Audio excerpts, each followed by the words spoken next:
Today we have a special crossover edition of Locked On Islanders along with Zach Martin of Locked On Hurricanes. Can the Islanders catch the Canes this year? Because Carolina doesn't look as good on paper as they did a year ago. We'll break down the fortunes of both teams with our predictions and analysis next on this edition of the Locked On Islanders podcast.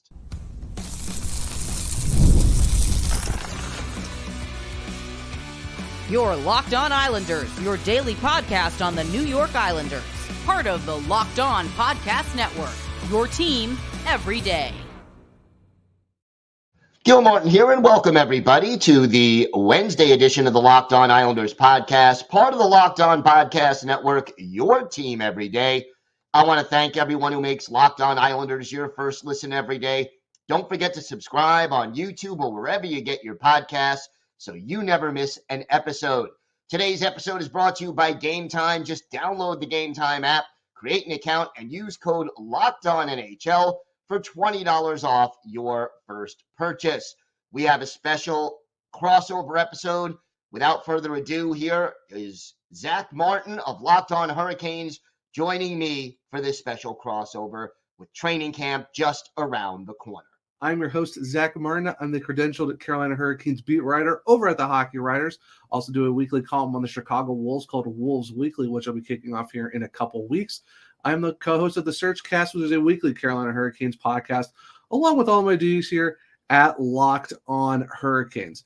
As I said at the start of the show, I'm very excited to have Gil Martin, part of the Locked On Islanders podcast, get to do a little Islanders offseason, kind of get his thoughts on everything that the team went through and, what could we expect for the Islanders this upcoming 24-25 season. And we're also going to predict how the Islanders and the Hurricanes are going to do in the Metro Division this season. But before we get into all of that, today's episode is brought to you by Game Time. Download the Game Time app, create an account, and use code LOCKEDONNHL for $20 off your first purchase.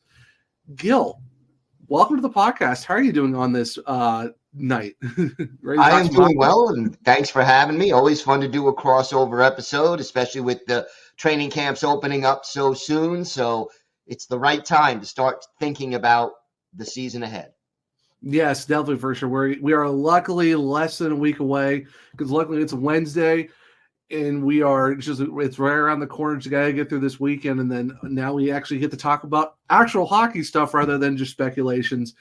So thankfully we're almost there. You can almost smell it of an actual season and stuff like that. So Gil, I have to ask you, I know the Islanders they've been somewhat active, but it's also been kind of quiet also in a sense. I know, especially for free agency. So let's start off with the draft. How do you feel like your Islanders did, going through that whole little draft process out there at the Sphere in Vegas, which I think was actually pretty cool, very different experience. But how do you think your team did at the draft? I was pleased. For the first time in 5 years, Lou Lamoriello actually held his first round pick. Did not trade it. Cole Yzerman, who is considered one of the best pure goal scorers in the draft, if not the best, fell to the Islanders at 20. And, the Islanders really do lack a lot of offensive weapons in their prospect pool. So getting a goal scorer like that is great. He's probably 3, maybe even 4 years away from being NHL ready. So, is it going to make a difference this year? No, he's going to be in college. But you have a guy with the potential to be a legitimate top 6 forward who can help you on the power play, who can put the puck in the net. And we know that those are not easy players to find. No, especially not. And honestly, getting him at 20 is still not bad of a pick, especially if you have to wait a little bit, because we all know not every first rounder is an automatic, this guy's going to be in the league right away. You're talking maybe top 5, and sometimes that's not even the thing either. So even getting him at 20 is still pretty good, even if you have to wait a little bit. But that's what, thankfully, development is, and having to worry about all of that. I mean, at least your team had a draft pick in the first round. I stayed and watched the entire draft, wait for the Hurricanes to go at 27 for them to trade it away, and that was about it. So at least you had a first round pick. Yeah, and it was surprising and pleasantly so, because like I said, we hadn't had one in 4 previous seasons Right. So it was good to have that. Had 2 second-round picks. Took a Jesse Polkinen, a 6'6" defenseman, and then Kamil Bednarik, a center who also is going to spend the year in college after playing for the U.S. national team. Yeah, I really liked him. I thought he was going to be, if the Hurricanes kept their pick, I was wondering if they're going to try to get him. So who would you say are you most, I know, like you said, we're looking probably years down the road, but who are you kind of most excited about out of the draft class that you hope to maybe one day be an Islander and get to see some AHL action out of? I'd have to say Yzerman. I mean, when you're picking 20th and one of the best, if not the best, goal scorers in the draft falls to you, that's cause for excitement. Now, he's got some limitations elsewhere in his game, has to work on, what he does when he doesn't have the puck. Maybe he has to work on being a little less selfish, although the Islanders tend to have more pass-first players, so one or two guys who shoot a lot wouldn't be a bad thing. But, I think Yzerman is the one that's going to make or break this draft. No, definitely, for sure. It's definitely someone to keep an eye on for, because when you look at, like you said, the national development team, you get a couple of guys from there, so you're getting a lot of players who did get some good development out of a program that's been getting better and better as the years have gone on, especially in the USHL and all that type of stuff. So now transitioning to a very quick, like, we didn't really have a long period between the draft and free agency. It was like, all right, here's the draft, and then boom, free agency is like 2 days later with like a day in between, and not a lot of coming into the Islanders. I know you guys lost a bunch of guys too, and I know Cal Clutterbuck is still a UFA as of right now. But you do get Anthony Duclair, so you do, at least for the first time in a while, get someone on the first day of free agency. So, what's the overall, like, how does everyone feel about Anthony Duclair being a New York Islander, especially with Lula Moreau actually doing something on day one of free agency? We were happy with Duclair. I think he adds speed, which this team desperately needs. He is a legitimate top 6 forward. I think he's more of a second line guy on a quality team. The Islanders will probably slot him into the first line. But if you think about it, last year, the Islanders had, guys like Casey Cizikas and Hudson Fasching and players who, they're not bad players, but they're not legitimate top 6 forwards. And these guys were playing in your top 6. So, that creates a real problem. Pierre Engvall, useful player, not a top 6 guy. Simon Holmstrom, Anders Lee at this stage in his career. Mm-hmm. So I think adding a legitimate top 6 guy who has the speed to keep up with a Matthew Barzal and be hopefully effective with him is definitely an upgrade. Not to say that the Islanders don't need more upgrades, but getting Duclair, I think, was a solid move. They didn't break the bank for him at $3.5 million a year for 4 years, so that is welcome. And then they also signed before the draft a Russian free agent from the KHL, Maxim Tsiplakov. He was fourth in the KHL last year with 31 goals. How that translates to the NHL, well, we're going to find out. But Lou Lamoriello, who usually says very little, he said we didn't sign him to send him to the AHL, so they're going to give him every opportunity to integrate himself into the NHL lineup, probably second or third line, depending on how quickly he adjusts. Oh, no, for sure. And like you said, even 31 in the KHL is still nothing to sniff at, especially when you're talking the second best league in the entire world. I mean, a lot of people would love to say, the SHL and like Liga might have something to say about that. But I mean, let's be honest, the KHL is what the KHL is. So not bad overall. Yeah, so it's definitely interesting to keep an eye on him. And I know someone of the Hurricanes fans would definitely know about Kyle McLean. Actually, he was a former junior king. He also did get an extension with you guys as well, so he's also staying on the island. I know on, not in. I made sure to get it right because I don't want to get mentions getting that wrong. But what are your thoughts on him? Because he did kind of put it. He made himself felt present in the first round in the playoffs. So what are your thoughts on Kyle McLean coming back to the Islanders for a little bit longer? I'm happy with McLean. He is a useful fourth line guy. He'll hustle. He has a little bit of speed to his game. Occasionally he'll make the pretty offensive play. I remember the playoff goal he scored was a nice play. It was. He may be able to help on the penalty kill now that Cal Clutterbuck is not likely to return, but we'll see how he fits in. He hustles. He plays the game the right way. He has some upside. I mean, he's 25. It's not like he's, 21 or 22 and we don't know how high his ceiling is going to be. But I think he's going to be a useful bottom six player, and I like the way he plays the game. No, most definitely. I think he's someone that I think very underrated for what he's done, and I'm excited to see what he does too.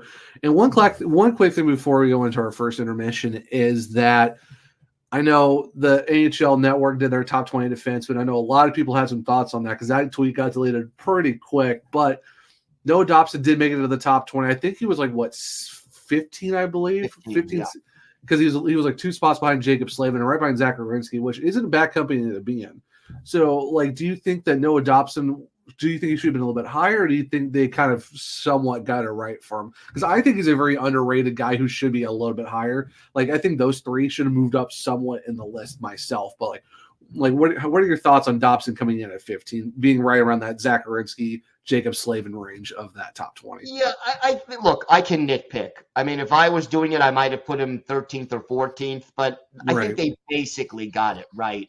And the thing about Dobson, why he wasn't ranked higher, number one, this was his breakout season, his first 70-point season, and a lot of it is based on reputation. So do it one more year and you'll see him move up the list.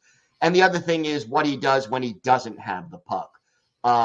And what he does in his own zone. A few too many turnovers, trying to transition from defense to offense, not as physical. He's not a small guy. He has some size, but he doesn't always play physically. He does block a lot of shots, which was kind of surprising. But I think they got it mostly right. But I do think with Dobson, there's still some upside there that he could climb those rankings with another good season or two.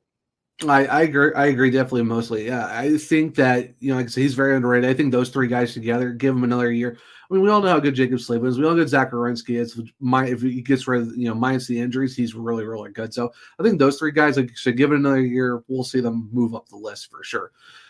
So stick around, guys. We are going to do our 24-25 expectations of the New York Islanders, but also the Carolina Hurricanes as well. So stick around as we'll get into that here in a second on a Wednesday edition crossover of the Locked On Hurricanes.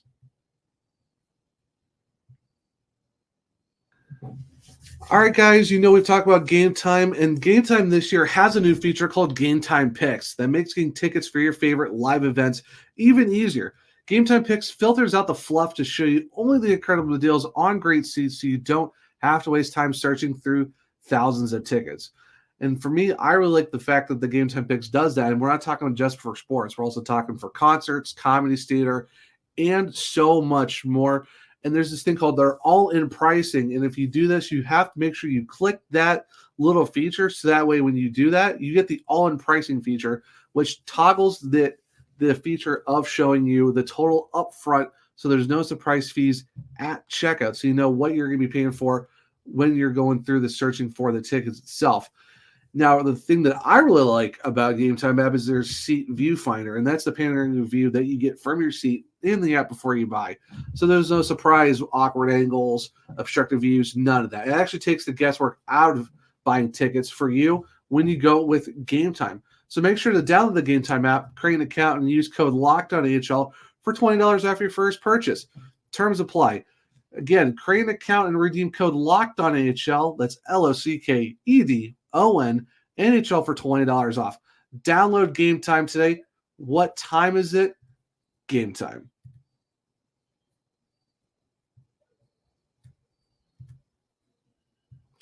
Welcome back to segment 2 of Locked On Hurricanes, your team every day. And thank you for making Locked On Hurricanes and, of course, Locked On Islanders your first listen of the day.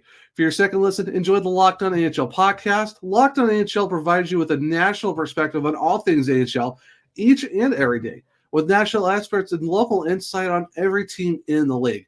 Available on YouTube, wherever you get your podcasts. Part of the Locked On Podcast Network, your team every day.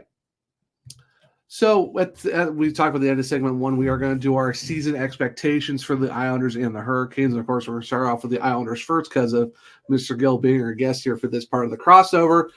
So Gil, first year of hopefully a whole year of Patrick Waugh being the head coach. I know he came into you guys partway through the season, kind of jump started the team, got them going, and eventually made the playoffs. Now this is hopefully, like I said, a full year of Patrick Waugh behind the bench. What are you hoping for? What are the expectations for the Islanders with Waugh kind of being the guy at the helm for the season? There are some reasons for more optimism. Even though the roster is more or less the same, we talked about, Tsiplakov and Duclair adding a little offense, a little speed. Love Matt Martin and Cal Clutterbuck, but they are older and they were slowing down a bit. So, adding a little speed definitely helps this lineup. They needed it. But for the most part, the improvement is going to have to come from within. You have Patrick Waugh behind the bench the entire season. Hopefully that is helpful, that, the players will understand what's expected of them and be able to implement it from game one as opposed to in the middle of the season. You have Ilya Sorokin, who had a bad year by his standards last year, by far the worst statistics of his NHL career. If he can bounce back, that would be a big help.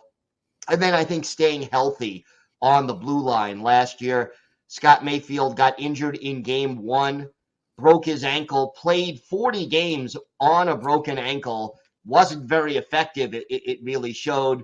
Then he missed the rest of the season. You had Adam Pelech and Ryan Pollock both missing about 25 games each. If the defensive core can stay healthy and Sorokin can bounce back, and I think they're kind of related, that's where you see improvement. Also, the penalty kill was dead last in the NHL last year. You have a new assistant coach running the PK and Tommy Albaline, the former Flame and Devil. If he can even get the penalty kill to middle of the pack, these are areas where this team can improve. On the downside, the team is a year older and they already have a pretty old roster, even without Matt Martin and Cal Clutterbuck. So, can Anders Lee bounce back? Can Kyle Palmieri have another 30-goal season at the age of 33 or 34? J.G. Pajot. These are all guys who are on the wrong side of 30 and whose production has been going down a little bit in recent years. They can't afford to lose more production from these guys. Otherwise, you're kind of looking at the same kind of a situation. I think we're still talking about an Islanders team that is somewhere between 6th and 10th in the Eastern Conference, where they'll either be third in the Metro or one of the two wildcard teams, or just barely miss the playoffs, depending on how teams like Ottawa, Detroit, Buffalo, Washington, and Pittsburgh do. Right. No, exactly. Yeah, it's definitely made things interesting for sure, especially when you look at how stacked the Atlantic is. I think, we all thought last year it was going to be, it's going to be 5 teams out of the Atlantic and the 3 Metro teams, and all of a sudden, you got Washington sneaking in there and stuff like that. So yeah, it's definitely making it interesting of the fact that if, could we see a situation where it is just you get the top 3 and you're in. So I don't know. It's going to be very interesting to see how the Metro plays out, especially the Atlantic too, like you said, because it seems like a lot of guys in that Atlantic division just got a lot better in a lot of areas. And so did the Devils, who I didn't mention. I mean, they got their goalie. They added some important pieces as well. You got to figure they're going to be in contention for a playoff spot. It's going to be a very tight race in the Eastern Conference for those playoff spots. No, definitely for sure. And of course, talking with you on Locked On, AHL and stuff like that with the Hurricanes. I mean, the expectations this year is make the playoffs again because, they took a half step back. We all know that. I mean, it's kind of tough when you lose Brady Shea, Brett Pesce. You basically lost your entire second D pair.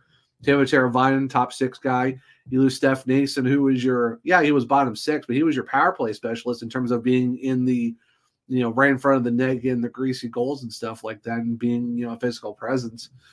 Yeah, you are basically running the same goalies back, but instead of Kochetkov starting in the AHL, it's going to be him and Anderson. Then it turns into, is it a 1A, 1B? Is Anderson the main starter? Is it Kochetkov? So who really knows? But then you look at the additions of, Sean Walker, Shane Gostisbehere coming back for a second run. You get William Carrier on one of the most interesting deals I think we've seen in a while for 6 years at $2 million. Jack Roslovic comes in, and I know Seth Jarvis, when he did his interview, the fact that he says that Jack looks really fast. He even said that he thinks that Roslovic is a very underrated guy, and he's zipping around. Eric Robinson kind of impressed Seth Jarvis as well. And talk about Seth Jarvis, he just signed that 8-year contract at 7.5, technically 7.9, but deferred money comes into play where it's part of the CBA. Just no one's used it very much. Right. So it kind of works out. I still think there are some question marks of who do you place into the top 6 on the left wing side that used to be Timo Teravainen's spot? Do you slide Jean Martin up at that point? Do you put Jack Roslovic there? Do you go in, hopefully see if Bradley Nadeau, Jackson Blake, Felix Storm takes that spot?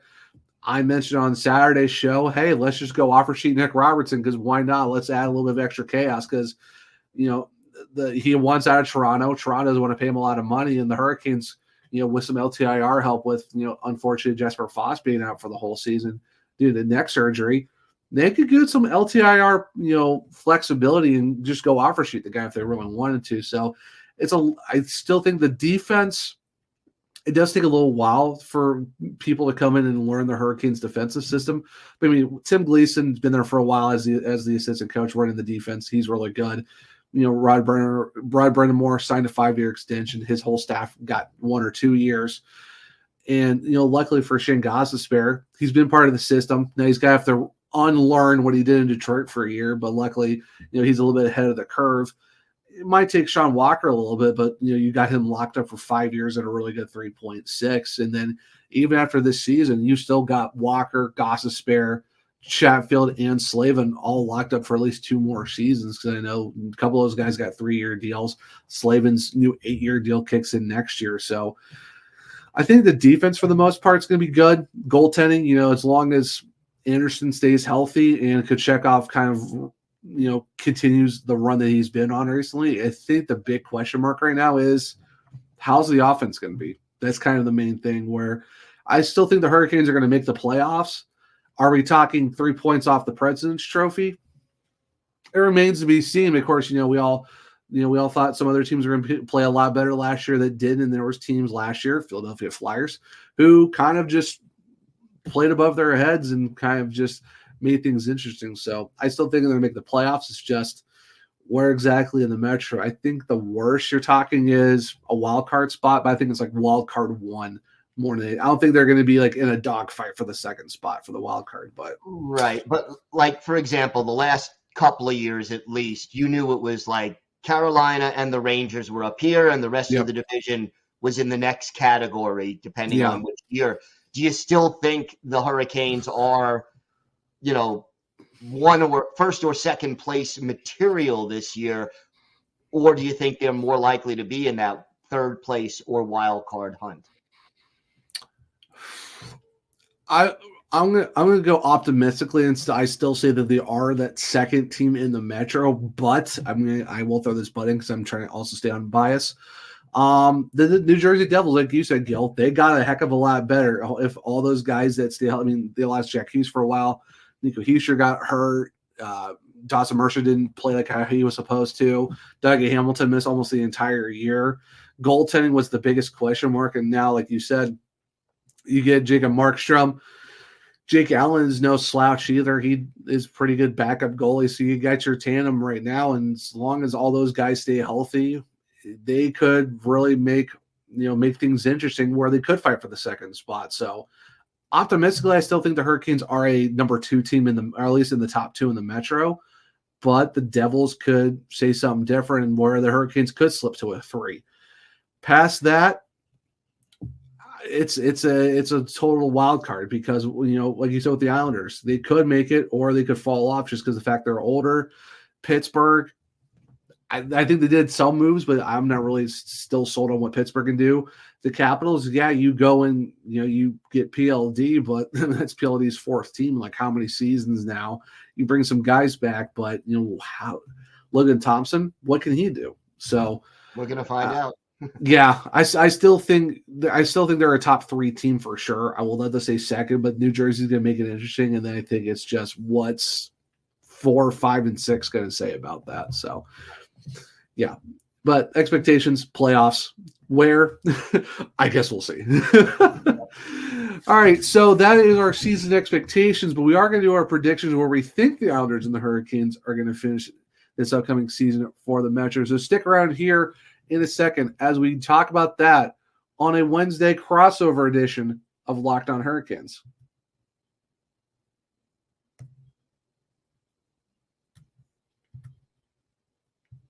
Today's episode is brought to you by Indeed. We're driven by the search for better, but when it comes to hiring, the best way to search for a candidate isn't to search at all. Don't search, match with Indeed.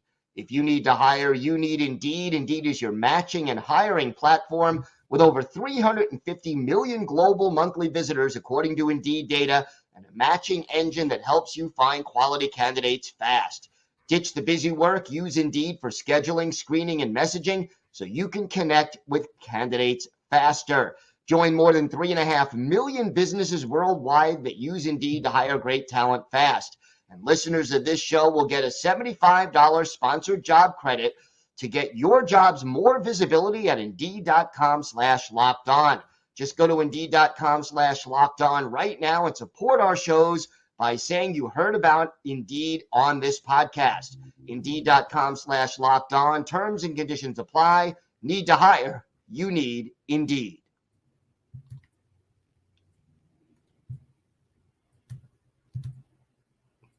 Welcome back to segment 3 of Locked On Hurricanes, your team every day. So like I said, at the end of segment 2, we are going to do our predictions for the Islanders and the Hurricanes this year. And Gil, where do you think, we're going to start with your Islanders, of course, where do you, right now on Wednesday, September 11th, where do you predict your New York Islanders to finish in the Metro Division this season? Yeah, this is tough. I think they are going to finish 4th in the Metro. I'm not going to say in what order, but I think the Devils, the Hurricanes, and the Rangers will be ahead of them in the standings.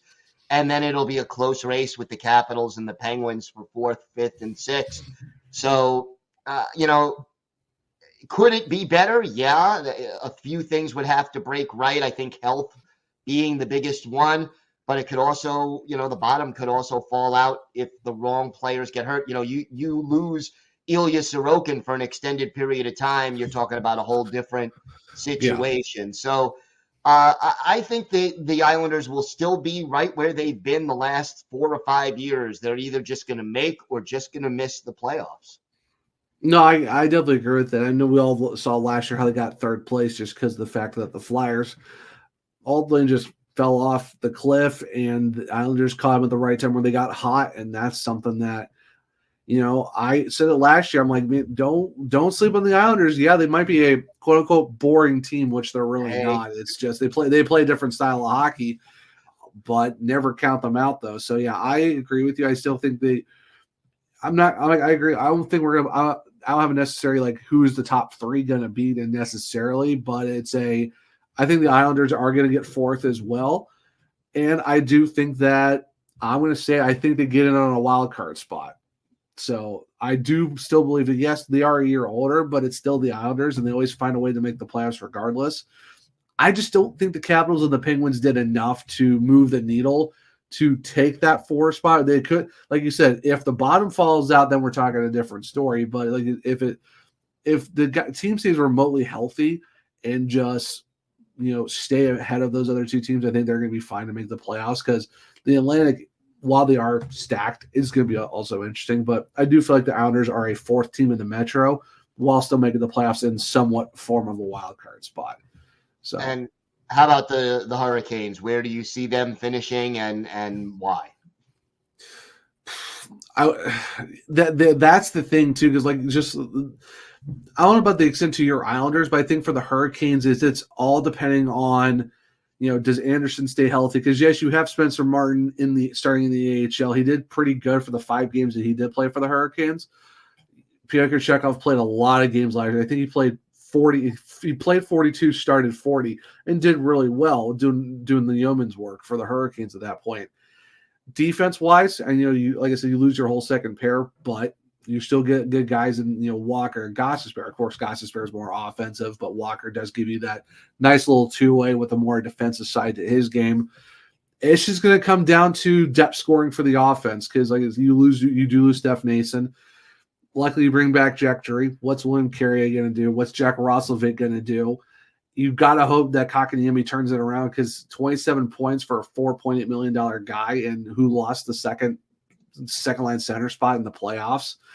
You hopefully you don't see that again. And now it's all right, Martin Necas, you got your pay raise. Go out and be that 65, 70 point guy that we hope you to be. And then you just got to hope that Svechnikov stays healthy all year.